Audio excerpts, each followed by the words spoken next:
Yo, what's going on, guys? Mush back at it with another video. Got a couple of news topics to talk about in this video. One being that Sega has been very pleased with their transition over to PC gaming and them releasing their games on PC. If you don't know, we're just coming up on the release of Yakuza 0 on PC, and recently Sega has put out Vanquish as well as Bayonetta. A couple of years ago, they put out Valkyria Chronicles, and it looks like all of those games have done very well commercially. Looking at that, I also want to talk a little bit about one of the most underrated PC games this year, in my eyes at least, and that game getting even better with a brand new update, and it's a game I would recommend to you guys, and it's a game I haven't talked about on this channel, so I do want to give it a little bit of a mention. First up, let's talk about Sega Europe executive John Clark speaking about PC gaming and Sega's transition over to PC gaming. He said this, quote, "We've seen the growth of Japanese IPs on Steam on PC. That never existed before, and it surfaces across other formats as well because gaming is now a social entity. You have your friends list and you see what your friends are playing, and it encourages you to dive back into the games you maybe missed before or games you stopped playing." Okay, so that's a tiny quote, but if you guys don't know, Sega has also been very positive in terms of how Valkyria Chronicles has performed on PC sales-wise, and also how games like Bayonetta and Vanquish have done, and I think this goes to show, especially with Sega, all of their PC ports have been rather good, and what Sega really nails is pricing. They're not one of these studios that re-releases their games on PC. They might be years old and then charges $49.99 for them. That stuff just won't fly. With a game like Yakuza 0, I actually thought they undercut themselves a little bit. The game, you can pre-order it. It's $19.99 regularly, but $18 price point is fantastic, and the Yakuza games typically have held up in value on the PlayStation 4, so I was expecting a $29.99 price point at the very least, maybe even $39.99, and God forbid $49.99, but they actually went very cheap, $19.99. And with Valkyria Chronicles, they went very cheap. It was $20.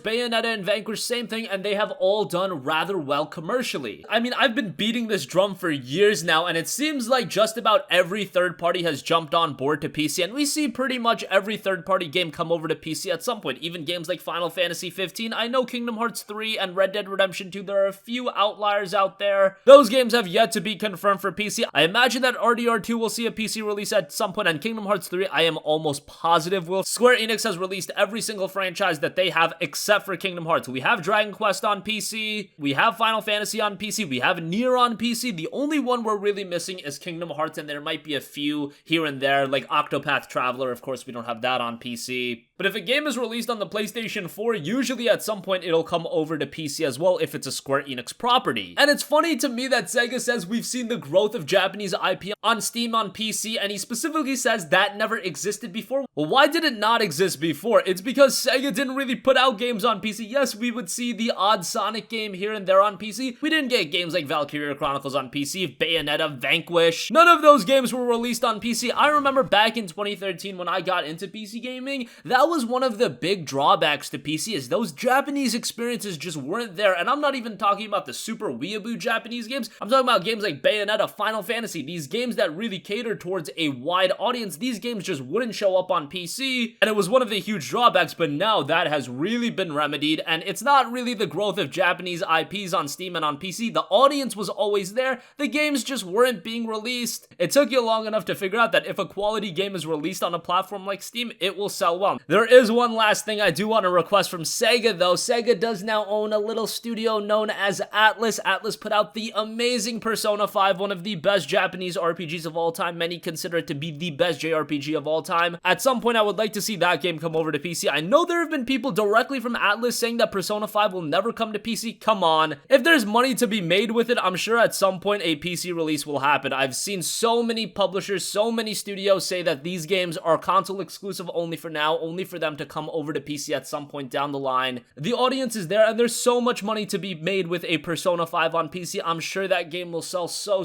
well. That's a game you could realistically release at $49.99 or $59.99 and people would still buy it because that's how high quality of a game it is. I know it's not everyone's cup of tea, but that audience is definitely there, and I guarantee you if that game was a good port on PC, if it was released today, it would shoot up to one of Steam's top sellers. So good to see that Sega continues to do well on PC. Again, Yakuza 0 is launching August August 1st. The preload is live right now, so if any of you guys pre-ordered the game, you can preload it now, and you'll be good to go on August 1st. Let me know, would you pick up Persona 5 on PC? Sega does own Atlas. That's like the one game we're missing from them, and that is the one game I really want to see happen on PC. That is feasible to happen. Yes, I would love to see games like Bloodborne on PC, but that is a Sony published game, and I know that will stay a PlayStation 4 exclusive. Alright, so enough talk about that. I also want to talk a little bit about one of the most underrated PC games of the year, in my eyes, and that is Vampyr. I absolutely adored this game. I thought it was a really good game. However, it did have some shortcomings, and that's primarily from the gameplay design standpoint. The storytelling, world building, and graphical design of this game I think are top notch. I think Don't Nod Entertainment did a great job with that, and by the way, Don't Nod also did Life is Strange, so you can kind of understand why they're good at storytelling, but gameplay wise, this game left a lot to be desired. Not only was the gameplay nothing to write home about, this game just got brutally difficult towards the end. Now bear in mind that I didn't do a lot of the side content, but that shouldn't play a part. Side content is side content for a reason. Because I didn't do it, because I didn't get the XP from that, it shouldn't hamper my experience in the main game. Assassin's Creed Origins had that same issue. It's games that are making the main content too difficult, so you're forced to do the side content, which defeats the purpose of the side content altogether. It's side content for a reason. Now with Vampyr, they actually have a cool element thrown in there where you could just eat everybody in the city and get a bunch of experience points that way, but I didn't want to eat people in the city. I just didn't want to help them out with their mundane tasks. I just wanted to play through the main story, and yeah, some of the bosses in the latter portion of the game just got really annoying, but still, storytelling wise was fantastic, and now Vampyr is actually getting an update to remedy that issue I just mentioned. There is going to be 2 new modes introduced into the game. A story mode, which I'm sure you can guess is going to make combat much easier and gonna focus more on the story, which is great because that's why you're going into this game. The combat isn't anything to write home about, but the story is really well told, albeit the ending isn't the best, and for those of you that love the combat for whatever reason, you just thought it was a little too easy, they will also be throwing in a hard mode, so you'll have even more difficult gameplay. I don't know who wants to try that out, but the story mode is a very nice addition. Now the game is priced at $49.99. There's actually a 25% off discount on Steam right now. I wouldn't say that Vampyr is worth that purchase because $37 on PC, that's just a lot of money to be dropped. $37 can go towards so many games, and yes, while I enjoyed my time with the game, from an objective point of view, this is a game I would recommend you wait on a sale for it, wait until it's $20 or less, and then pick it up. So hopefully this title can manifest itself into some sort of series and we see more titles down the line because they have set a good foundation where they can build off of, and that in my eyes is going to make the game much